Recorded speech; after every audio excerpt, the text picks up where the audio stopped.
Welcome. Today we're reading the chapter FUNDEVOGEL of the novel Grimm's Fairy Tales. Now, sit tight and let's get into it. There was once a forester who went into the forest to hunt, and as he entered it he heard a sound of screaming as if a little child were there. He followed the sound, and at last came to a high tree, and at the top of this a little child was sitting, for the mother had fallen asleep under the tree with the child, and a bird of prey had seen it in her arms, had flown down, snatched it away, and set it on the high tree. The forester climbed up, brought the child down, and thought to himself, "You will take him home with you, and bring him up with your Lena." He took it home, therefore, and the two children grew up together. And the one, which he had found on a tree was called FUNDEVOGEL, because a bird had carried it away. FUNDEVOGEL and Lena loved each other so dearly that when they did not see each other they were sad. Now the forester had an old cook, who one evening took 2 pails and began to fetch water, and did not go once only, but many times, out to the spring.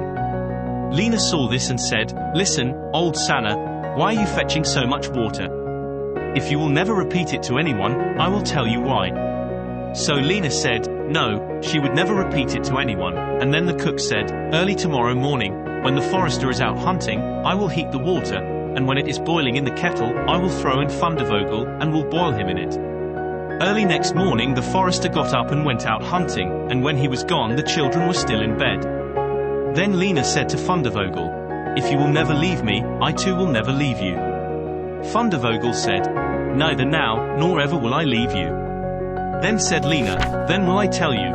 Last night, old Sanna carried so many buckets of water into the house that I asked her why she was doing that, and she said that if I would promise not to tell anyone, and she said that early tomorrow morning when father was out hunting, she would set the kettle full of water, throw you into it and boil you, but we will get up quickly, dress ourselves, and go away together." The two children therefore got up, dressed themselves quickly, and went away.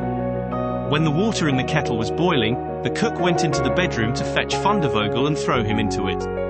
But when she came in, and went to the beds, both the children were gone. Then she was terribly alarmed, and she said to herself, "What shall I say now when the forester comes home and sees that the children are gone? They must be followed instantly to get them back again." Then the cook sent 3 servants after them, who were to run and overtake the children. The children, however, were sitting outside the forest, and when they saw from afar the 3 servants running, Lena said to FUNDEVOGEL, "Never leave me, and I will never leave you." FUNDEVOGEL said, "Neither now, nor ever." Then said Lena, "Do you become a rose tree, and hide a rose upon it."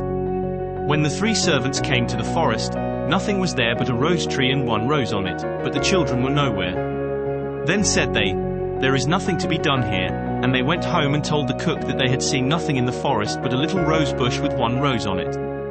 Then the old cook scolded and said, "You simpletons, you should have cut the rose bush in 2, and have broken off the rose and brought it home with you. Go, and do it at once." They had therefore to go out and look for the second time. The children, however, saw them coming from a distance. Then Lena said, "FUNDEVOGEL, never leave me, and I will never leave you." FUNDEVOGEL said, "Neither now, nor ever." Said Lena, "Then do you become a church, and I'll be the chandelier in it." So when the 3 servants came, nothing was there but a church, with a chandelier in it. They said therefore to each other, "What can we do here? Let us go home." When they got home, the cook asked if they had not found them. So they said no, they had found nothing but a church, and there was a chandelier in it. And the cook scolded them and said, "You fools! Why did you not pull the church to pieces, and bring the chandelier home with you?" And now the old cook herself got on her legs, and went with the 3 servants in pursuit of the children. The children, however, saw from afar that the 3 servants were coming, and the cook waddling after them. Then said Lena, "FUNDEVOGEL, never leave me, and I will never leave you." Then said FUNDEVOGEL, "Neither now, nor ever." Said Lena, "Be a fish pond, and I will be the duck upon it." The cook, however, came up to them, and when she saw the pond she lay down by it, and was about to drink it up. But the duck swam quickly to her, seized her head in its beak and drew her into the water, and there the old witch had to drown. Then the children went home together, and were heartily delighted, and if they have not died, they are living still. Did you enjoy today's chapter of Grimm's Fairy Tales? Why not subscribe and ring the bell?